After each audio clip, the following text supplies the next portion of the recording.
যাত্রী ভর্তি একটি প্লেন সিঙ্গাপুরের এয়ারপোর্ট থেকে সুরক্ষিত টেক অফ করে। তাদের গন্তব্যস্থল ছিল ইউএসএ। তবে হঠাৎই তারা এক ভয়ানক ঝড়ের কবলে পড়ে এবং জোরালো বজ্রবিদ্যুতের কারণে প্লেনের বেশ কিছু টেকনোলজি খারাপ হয়ে যায়। প্লেনটিকে এমার্জেন্সি ল্যান্ডিং করানো হয় একটি নির্জন আইল্যান্ডে। তবে প্লেনের যাত্রী ও ক্রু মেম্বাররা জানত না সেই আইল্যান্ডে তাদের জন্য ভয়ানক কিছু অপেক্ষা করে আছে। সেখানে এমন কিছু নৃশংস মানুষ বসবাস করত যারা সরকারের কোনো রকম আইন মানত না। এমনকি কোনো দেশের আর্মিও সেখানে ঢুকতে ভয় পেত।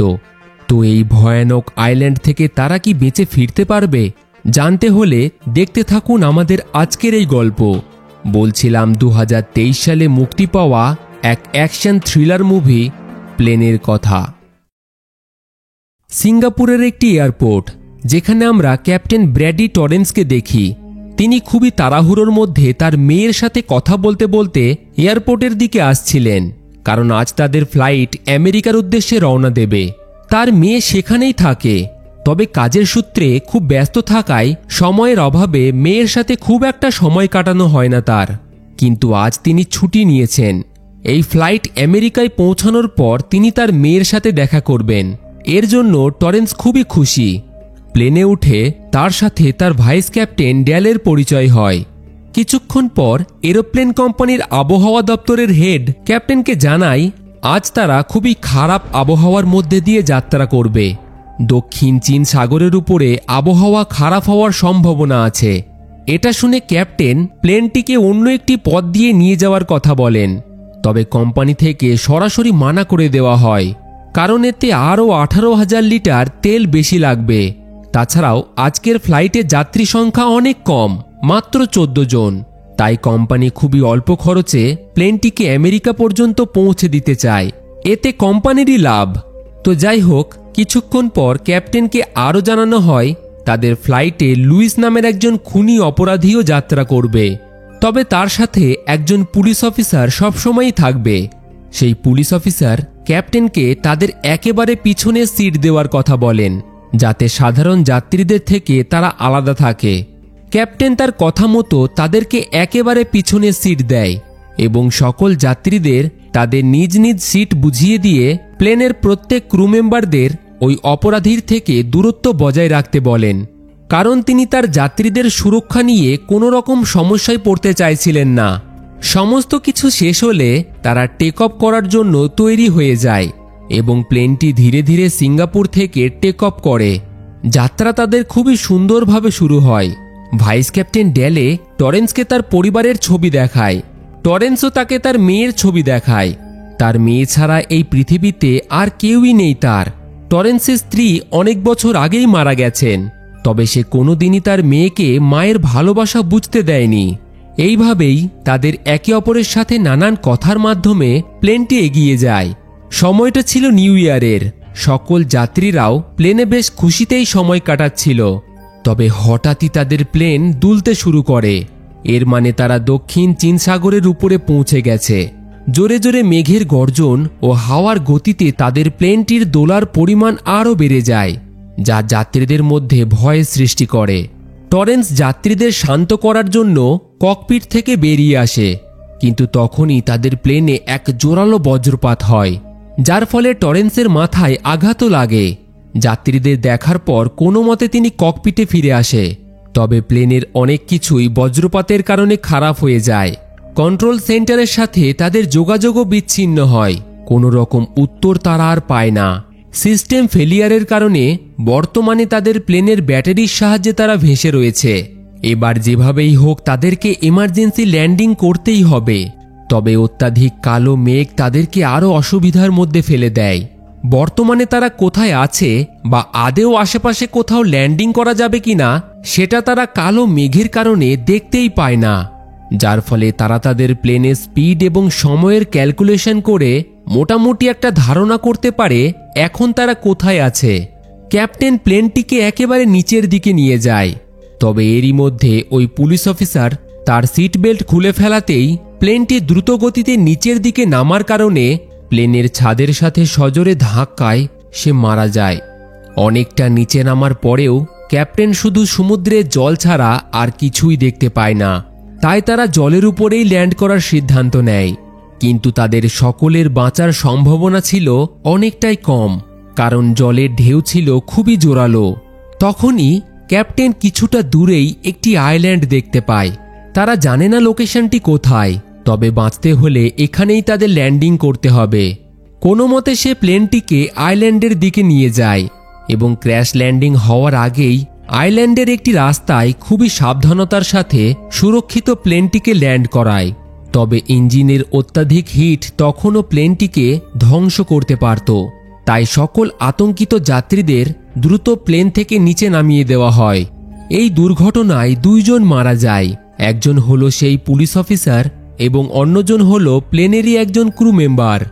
অন্যদিকে নিউ ইয়র্কে এয়ারলাইন কোম্পানির হেডকোয়ার্টারে কোম্পানির মালিক ট্যারি খবর পাওয়া মাত্রই খুবই দ্রুত একটি মিটিংয়ের আয়োজন করেন। তিনি জানতে পারেন প্লেনটি সিঙ্গাপুর থেকে টেক অফ করার পর পশ্চিম ফিলিপিন্সের কোনো এক জায়গায় হারিয়ে গেছে, তবে সঠিক লোকেশন তারা কেউই জানত না। তাই ট্যারি ডেভিড নামের একজন স্পেশাল রেস্কিউ অফিসারকে ডেকে পাঠায় এবং প্লেনটিকে উদ্ধার করার দায়িত্ব তাকে দেওয়া হয়। এত ভয়ানক বিধ্বংসী আবহাওয়াতে প্লেনটিকে পাঠানোর কারণে তিনিও অনেকটাই অবাক হন। তবে কোনো রকম আর সময় নষ্ট না করে রেস্কিউ কাজ শুরু করে দেন তিনি, কারণ এক একটা মিনিট খুবই গুরুত্বপূর্ণ। প্লেনটি ফিলিপিন্সের পশ্চিমের এমন একটি জায়গায় হারিয়েছে যেখানে সন্ত্রাসবাদীদের রাজত্ব। অর্থাৎ কোনো মতে যদি প্লেনের যাত্রীদের তারা বন্দি বানিয়ে নেয় তাহলে সেখান থেকে বেঁচে ফেরা মুশকিল হয়ে পড়বে। তাই রেস্কিউ অফিসার ডেভিড 4 জনের একটি স্পেশাল টিম তৈরি করে। অত্যাধুনিক অস্ত্র এবং প্রচুর পরিমাণে টাকা তারা তাদের সাথে নিয়ে যায়। অন্যদিকে আইল্যান্ডে তখনও সকল যাত্রীদের মধ্যে ভয় কাজ করছিল, কারণ কোনো রকম মোবাইল সিগন্যাল সেখানে ছিল না। এছাড়াও প্লেনের কমিউনিকেশন ডিভাইস, রেডিও সবকিছুই খারাপ হয়ে গেছিল। যোগাযোগ পুরোপুরি বিচ্ছিন্ন ছিল। এখান থেকে সুরক্ষিত তারা আদৌ বেঁচে ফিরতে পারবে কিনা সেই নিয়ে সকল যাত্রীদের মধ্যে নানান প্রশ্ন জেগে ওঠে। ক্যাপ্টেন টরেন্স তাদেরকে পরিস্থিতি সম্পর্কে জানায়। আবহাওয়া খারাপ হওয়ার কারণে জোরালো বজ্রপাত প্লেনের সকল ইলেকট্রিক সিস্টেমকে নষ্ট করে দিয়েছে। তাই যতক্ষণ না কোনো রেস্কিউ টিম তাদেরকে খুঁজতে এখানে না আসে ততক্ষণ তাদেরকে অপেক্ষা করতে হবে। তবে ক্যাপ্টেন টরেন্স তাদেরকে কথা দেয় যেভাবেই হোক সকলকে সুরক্ষিত তিনি এখান থেকে বার করে নিয়ে যাবেন। ক্যাপ্টেনের কথায় এবার যাত্রীরা কিছুটা শান্ত হয়। এরপর তিনি প্লেনের ইলেকট্রিক সিস্টেমকে ঠিক করার চেষ্টা করে। তবে বজ্রপাত তাদের কমিউনিকেশনের সাথে সাথে প্লেনের বেশ কিছু জায়গা ক্ষতিগ্রস্ত করেছিল। তখন ভাইস ক্যাপ্টেন ড্যালে তাদের কাছে থাকা একটি ম্যাপ অনুযায়ী ক্যাপ্টেনকে এক চিন্তায় ফেলে দেওয়ার মতো কথা বলে ওঠে। এই আইল্যান্ডটি হলো সেই জোলো আইল্যান্ড। পৃথিবীর সবথেকে বিপজ্জনক আইল্যান্ডগুলির মধ্যে এটি হলো একটি। কোনো সরকার বা আইন এখানে নেই, আছে শুধু নৃশংসতা ও হত্যাকাণ্ড। সন্ত্রাসবাদী থেকে শুরু করে ভয়ানক ডাকাতের বসবাস এখানে। টাকার বিনিময়ে মানুষকে অপহরণ করা ও নির্মমভাবে হত্যা করা তাদের কাছে খুবই সাধারণ একটা বিষয়, বিশেষ করে বিদেশিদের। কথাটি ক্যাপ্টেন তাদের মধ্যেই রাখতে বলে, কারণ এতে যাত্রীদের মধ্যে ভয় আরও বেড়ে যেতে পারে। তবে যেভাবেই হোক তাদেরকে কোনো না কোনোভাবে কন্ট্রোল সেন্টারের সাথে যোগাযোগ করতেই হবে।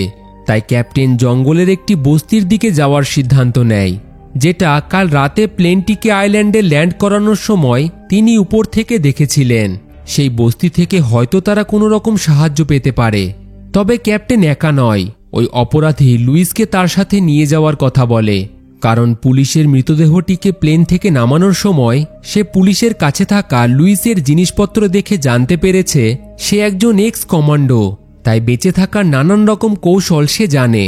এছাড়াও সে যেহেতু একজন অপরাধী, তাই যাত্রীদের থেকে তাকে দূরে রাখাটাই সব থেকে ভালো। এতে যাত্রীরা নিজেদেরকে সুরক্ষিত মনে করবে।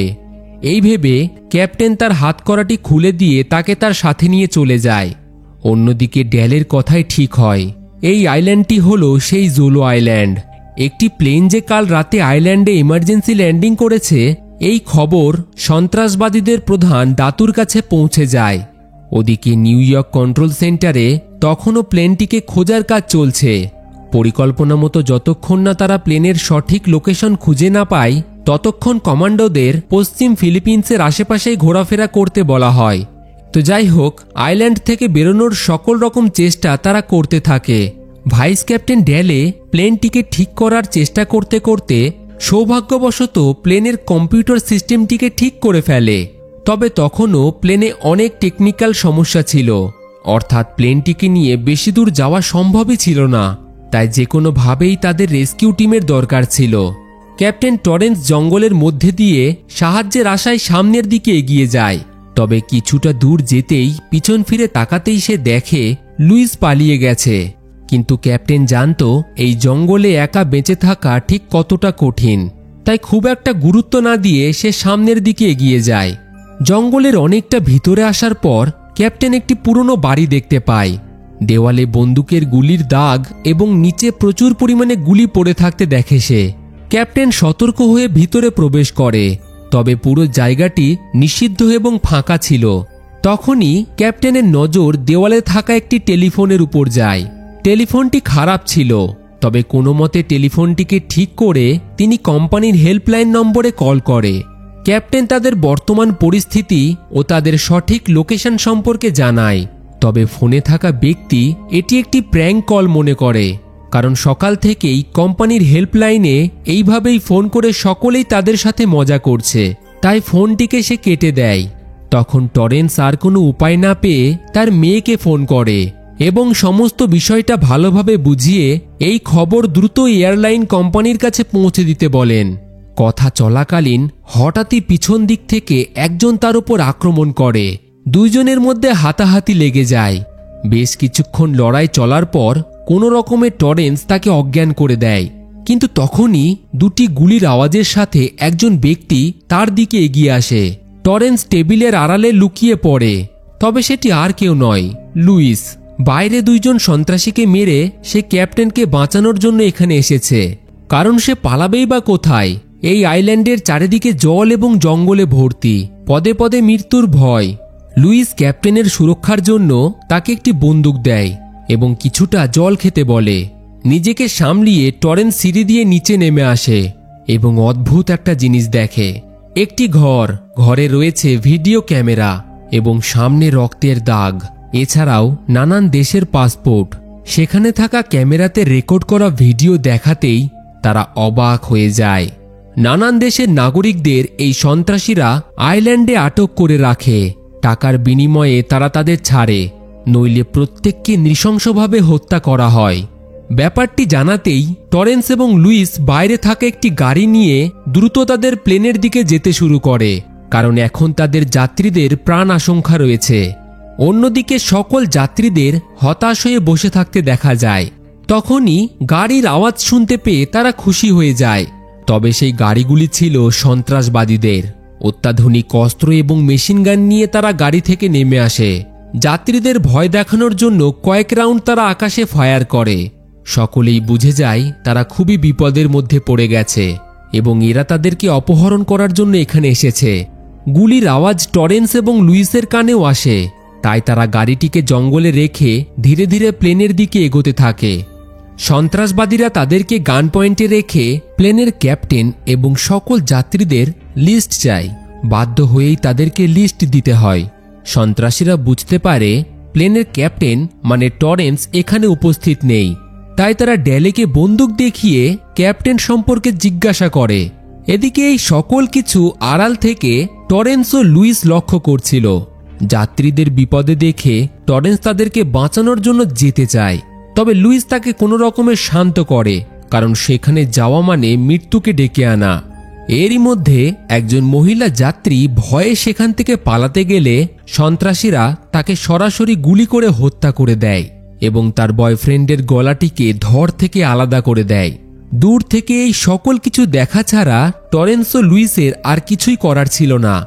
যাত্রীরা চোখের সামনে এই নৃশংসতা দেখে তাদের প্রত্যেকের মনে মৃত্যু ভয় কাজ করতে শুরু করে। সন্ত্রাস দলের প্রধান দাতু সকল যাত্রীদের একটি বাসে করে তাদের সাথে নিয়ে চলে যায় এবং দুইজনকে সেখানে রেখে যায় যাত্রীদের জিনিসপত্র তাদের সাথে নিয়ে আসার জন্য। এটারই সুযোগ নিয়ে টরেন্স ও লুইস একজন সন্ত্রাসীকে হত্যা করে অন্যজনকে গান পয়েন্টে রেখে যাত্রীদের কোথায় নিয়ে যাওয়া হয়েছে সে সম্পর্কে জিজ্ঞাসাবাদ শুরু করে। প্রথমে সে বলতে না চাইলেও অনেকটা জেরা করার পর অবশেষে তাদের লোকেশন বলে দেয় সে। ক্যাপ্টেন আর সময় নষ্ট না করে প্লেনের ককপিটে তার ইউনিফর্মে জায়গাটির ঠিকানা লিখে রাখে এবং এরপর ওই জীবিত সন্ত্রাসবাদীকেও হত্যা করে তার জিপ নিয়ে ওই ঠিকানায় যেতে শুরু করে। অন্যদিকে নিউ ইয়র্ক কন্ট্রোল সেন্টারে কোম্পানির সদস্যদের কাছে প্লেনের সঠিক লোকেশন পৌঁছে যায়। ডেভিড তখনই সেই লোকেশন ওই 4 জন স্পেশাল ফোর্স টিমের কাছে পাঠিয়ে দেয়। এদিকে আইল্যান্ডের সকল যাত্রীদেরকে এক নির্জন বস্তিতে সারিবদ্ধভাবে দাঁড় করিয়ে তাদের দেশ ও নাম সহ সন্ত্রাসীরা একটি ভিডিও রেকর্ড করে, যাতে এর পরিবর্তে তারা তাদের দেশের সরকারের কাছ থেকে প্রচুর পরিমাণে টাকা দাবি করতে পারে। ইতিমধ্যে ওই 4 জন স্পেশাল ফোর্স কমান্ডো প্লেনের লোকেশনে ল্যান্ড করে, যেটা নিউ ইয়র্কে বসে সরাসরি তারা দেখতে পায়। কমান্ডোরা চারিদিকটা ভালোভাবে সার্চ অভিযান চালায়, তবে প্লেনের মধ্যে ক্যাপ্টেন টরেন্সের রেখে যাওয়া সেই ঠিকানা ছাড়া তারা আর কাউকেই দেখতে পায় না। অন্যদিকে দেখা যায় টরেন্স ও লুইস সন্ত্রাসবাদীদের সেই বস্তিতে পৌঁছে গেছে। চারিদিকে বন্দুকধারী সন্ত্রাসীদের পাহারা দিতে দেখা যায়। তারা খুবই সন্তর্পণে 2 জন সন্ত্রাসীকে হত্যা করে যাত্রীদের ঠিক যেখানে রাখা হয়েছিল সেখানে পৌঁছে যায় এবং আশেপাশে পাহারা দেওয়া সন্ত্রাসীদেরকেও তারা হত্যা করে।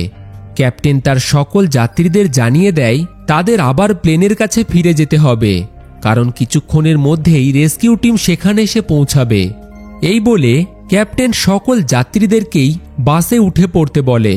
তবে বাসটি ছাড়ার আগেই লুইস তাকে জানায় প্রচুর পরিমাণে সশস্ত্র সন্ত্রাসবাদী সামনেই দাঁড়িয়ে আছে, তাই এখান থেকে জীবন্ত ফিরে যাওয়া খুবই কঠিন। ক্যাপ্টেন চিন্তায় পড়ে যায়। সে সকল যাত্রীদের মুখের দিকে চেয়ে দেখে তারা সকলেই চিন্তায় আছে, সবাই তাদের প্রিয়জনের কাছে ফিরে যেতে চায়। তাই ক্যাপ্টেন লুইসকে জানায় সে সন্ত্রাসবাদীদের কাছে আত্মসমর্পণ করবে। লুইস জানতো সন্ত্রাসবাদীদের হাতে নিজেকে তুলে দেওয়া মানে সারা জীবনের মতো নিজের পরিবারকে হারানো। তবে ক্যাপ্টেন টরেন্সের কাছে আর কোনো উপায় ছিল না। তাদেরকে অন্যদিকে ব্যস্ত রাখার জন্য ক্যাপ্টেন নিজেকে তাদের হাতে তুলে দেয়। সন্ত্রাসীরা ক্যাপ্টেনকে মারতে মারতে সন্ত্রাসীদের লিডার দাতুর কাছে নিয়ে যায়। টরেন্স নির্ভয়ে তাকে জানায় খুব তাড়াতাড়ি প্রচুর পরিমাণে ফোর্স এখানে আসতে চলেছে, তাই সে যেন তার অসহায় যাত্রীদের ছেড়ে দেয়। তবে ক্যাপ্টেনের কথা সন্ত্রাসীদের খুব একটা পছন্দ হয় না, তাই দাতু তাকে হত্যা করার আদেশ দেয়। ঠিক সময় মতো সেই মুহূর্তেই স্পেশাল ফোর্স সেখানে এসে উপস্থিত হয় এবং সন্ত্রাসীদের সাথে তাদের গুলির লড়াই শুরু হয়ে যায়। কমান্ডোরা প্রচুর সন্ত্রাসীদের হত্যা করে ফেলে এবং ক্যাপ্টেন সহ যাত্রীদের নিয়ে কোনো মতে তাদের প্রাণ বাঁচিয়ে সেখান থেকে বেরিয়ে আসে। তবে সন্ত্রাসী দলের লিডার দাতু তাদের উপর প্রচণ্ড রেগে যায়। বস্তির সকল মানুষকে সে যুদ্ধের জন্য তৈরি হতে বলে। এদিকে গাড়িতে কমান্ডোদের কাছ থেকে টরেন্স জানতে পারে তারা শুধু যাত্রীদের প্রোটেকশন দেওয়ার জন্য এসেছে, তারা কোনো রেস্কিউ টিম নয়। রেস্কিউ টিম এখানে পৌঁছাতে এখনো 24 ঘন্টা সময় লাগবে। কথাটি শুনে সকলেই একেবারে আকাশ থেকে পড়ে, কারণ এই ভয়ানক আইল্যান্ডে মাত্র 1 মিনিটও বেঁচে থাকা খুবই কঠিন। কিন্তু তখনই ক্যাপ্টেনের মাথায় একটি পরিকল্পনা আসে। সকল যাত্রীদের নিয়ে সে দ্রুত প্লেনের কাছে গিয়ে পৌঁছায়। ক্যাপ্টেন টরেন্স তাদেরকে জানায় প্লেনটিকে কোনো রকমে ঠিক করা হয়েছে, তবে এখনও প্লেনের রাডার সিস্টেম এবং আরও বেশ কিছু ইলেকট্রনিক খারাপ আছে। কোনো রকমে তারা এখান থেকে টেক অফ করতে পারবে এবং এটাই এখান থেকে বেঁচে ফেরার একমাত্র সুযোগ, কারণ এমনিতেই কিছুক্ষণের মধ্যেই সন্ত্রাসীরা সম্পূর্ণ ক্ষমতা দিয়ে আমাদের উপর আক্রমণ করবে। এই বলে সে সকল যাত্রীদের একে একে প্লেনে উঠে পড়তে বলে এবং স্পেশাল ফোর্স তৈরি হয়ে যায় সন্ত্রাসীদের মোকাবিলা করার জন্য। তখনই সন্ত্রাসীদের 2টি গাড়ি প্লেনের সামনের দিক থেকে তাদের উপর অন্ধের মতো গুলি চালাতে চালাতে এগিয়ে আসতে দেখা যায়। স্পেশাল ফোর্স কিছুক্ষণ তাদেরকে দমিয়ে রাখে। একে একে তারা বেশ কিছু সন্ত্রাসীদেরকেও হত্যা করে ফেলে। স্পেশাল ফোর্সের একজন স্নাইপার একে একে সন্ত্রাসীদের মাথার খুলি উড়িয়ে দেয়। তবে খুব তাড়াতাড়ি তাদেরকে টেক অফ করতে হবে। ক্যাপ্টেন শেষবারের মতো প্লেনটিকে চেক করে নেয় এবং স্পেশাল ফোর্সের প্রধান রবার্টকে জানিয়ে দেয় তাদের হাতে আর মাত্র 5 মিনিট সময় আছে। সে প্লেনের ইঞ্জিন চালু করতে যাচ্ছে, তাদেরকে এই সময়ের মধ্যেই প্লেনে উঠে পড়তে হবে। এই বলে সে লুইসকে ধন্যবাদ জানায়, কারণ তার সাহায্য ছাড়া সে তার যাত্রীদের বাঁচাতেই পারত না। ক্যাপ্টেন ছুটে প্লেনের ককপিটে উঠে যায় এবং প্লেনটিকে চালু করে টেক অফ করার জন্য তৈরি করে। তবে এদিকে সন্ত্রাসীদের পরিমাণ বাড়তেই থাকে। স্পেশাল ফোর্স আর বেশিক্ষণ তাদেরকে আটকে রাখতে পারে না। তারা এবার সরাসরি প্লেনের উপর ফায়ার করতে শুরু করে। এরই মধ্যে লুইস তার গান লোড করতে গেলে ওই টাকা ভর্তি ব্যাগটিকে সে দেখতে পায়। তবে সে সেই টাকা সেখানেই রেখে দেয় এবং স্পেশাল ফোর্সদের প্লেনে ওঠার জন্য কভার ফায়ার দেওয়া শুরু করে, কারণ তার মাথায় তো অন্য কিছুই চলছিল। তো যাই হোক, এদিকে ক্যাপ্টেন কন্ট্রোল সেন্টারের কাছ থেকে এখান থেকে টেক অফ করার পর এমন একটি সুরক্ষিত জায়গার লোকেশন চাইছিল যেখানে তারা সেফ ল্যান্ড করতে পারে। কন্ট্রোল সেন্টার থেকে তাকে জানানো হয় জোলো আইল্যান্ড থেকে 300 মাইল দূরে আরও একটি অন্য আইল্যান্ড আছে। সেই আইল্যান্ডের এয়ারপোর্টেই তারা সুরক্ষিত ল্যান্ড করতে পারবে। ক্যাপ্টেন দ্রুত স্পেশাল ফোর্সের সকল মেম্বারদের প্লেনে উঠে পড়তে বলে। তবে দেখা যায় সকলেই প্লেনে উঠে পড়লে এই সুযোগে লুইস টাকা ভর্তি ব্যাগ নিয়ে জঙ্গলের দিকে পালিয়ে যায়। প্লেনটি টেক অফ করার আগেই একজন সন্ত্রাসী রকেট লঞ্চার দিয়ে প্লেনটিকে টার্গেট করে। তবে পালানোর আগেই লুইস জঙ্গলের ভিতর থেকেই ওই সন্ত্রাসীর মাথার খুলি উড়িয়ে দেয়। প্লেনটি সজোরে দাতুকে ধাক্কা মেরে আকাশের দিকে উড়ে যায়। তবে প্লেনের একটি ইঞ্জিন খারাপ হয়ে যাওয়ার কারণে প্লেনটি আবারও জোরে জোরে দুলতে থাকে এবং নিচের দিকে নেমে আসে। কোনো রকমে ফুল স্পিডে ক্যাপ্টেন প্লেনটিকে নিয়ে এগিয়ে যায় এবং সামনের এয়ারপোর্টে সুরক্ষিত প্লেনটিকে ল্যান্ড করায়। ক্যাপ্টেন টরেন্স, ভাইস ক্যাপ্টেন ড্যালে এবং স্পেশাল ফোর্সের সাহসিকতার জোরে তারা সকল যাত্রীদের প্রাণ বাঁচাতে সক্ষম হয়। সকলেই হাততালির মাধ্যমে ক্যাপ্টেনকে সম্মান জানায়। এয়ারপোর্টের রেস্কিউ টিম সুরক্ষিত সকল যাত্রীদের হসপিটালে পৌঁছে দেওয়ার ব্যবস্থা করে। অবশেষে মেয়ের কাছে সুরক্ষিত ফিরে যাওয়ার খুশিতে ক্যাপ্টেনের চোখ দিয়ে জল বেরিয়ে আসে। এই খুশির খবরটি তৎক্ষণাৎ সে তার মেয়েকে ফোন করে বলে দেয় এবং এর সাথেই মুভিটি এখানেই শেষ হয়ে যায়। তো বন্ধুরা, মুভির কাহিনী আপনাদের কেমন লাগলো? আপনাদের মতামত কমেন্টে অবশ্যই জানাবেন। ভিডিওটিকে একটি লাইক এবং বন্ধুদের সাথে শেয়ার করে দেবেন। আর এই রকমই মুভি এক্সপ্লেন শোনার জন্য আমাদের চ্যানেলের সাথে জুড়ে থাকুন আর দেখতে থাকুন ফিল্মি গপ্প, the channel of movie lovers.